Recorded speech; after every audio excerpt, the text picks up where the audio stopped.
Hi guys, this is Miss Lemens coming at you with question number 1 of gas law math. So let's go ahead and walk through this one. It says a 14.7 moles of gas at 355 Kelvin and 4.6 atm has a volume of 172 liters. What is the pressure of the gas if its volume increases to 225 liters? The number of moles decreases to 12.5 moles and its temperature to 423 Kelvin. So I know that I'm going to be using this equation, the combined gas law equation. Just look at all the different units that we have. We have to use all of these numbers so to plug in what we know. When I do that, this is the equation that I end up with. So let's go ahead and solve this step by step. You keep things kind of tight in that regard. So I went ahead and just copied over exactly what I had from the previous slide. And we're going to go ahead and walk through how to solve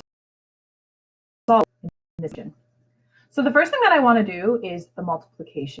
I want to do my denominators and numerators to simplify fractions, make them look a little bit nicer. So when I take 4.6 times 172, I end up with 791.2.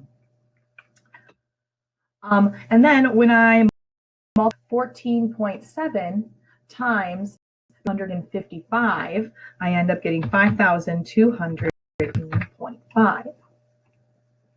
When I multiply x times 225, I end up with 225x.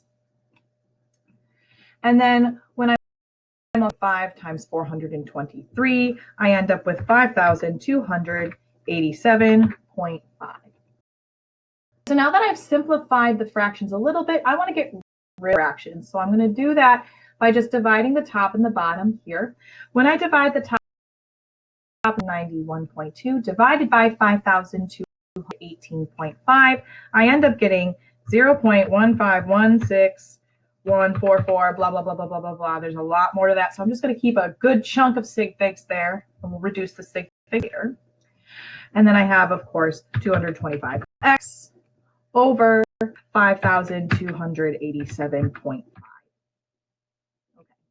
So we're getting closer. At this point now, we need to multiply both 5,287.5. So what that's going to look like, multiply both sides by that value.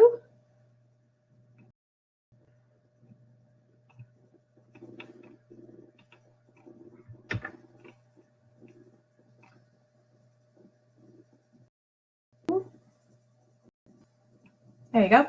When we multiply both sides by that value, we cancel the top and the bottom, and then we end up with 801.661337. Lots of sig figs there. Don't worry about sig figs until the very end.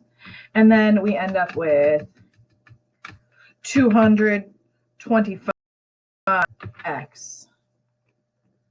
Okay, so we only have one more step here, and that is to divide both sides by 205 to get x by itself. We want to isolate x.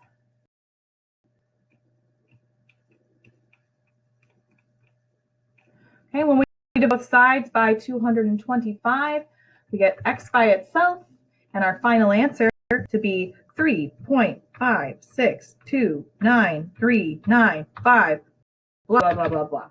That's a lot of sig figs. And we know that we don't need that many sig figs. We have to work according to the rules of sig figs.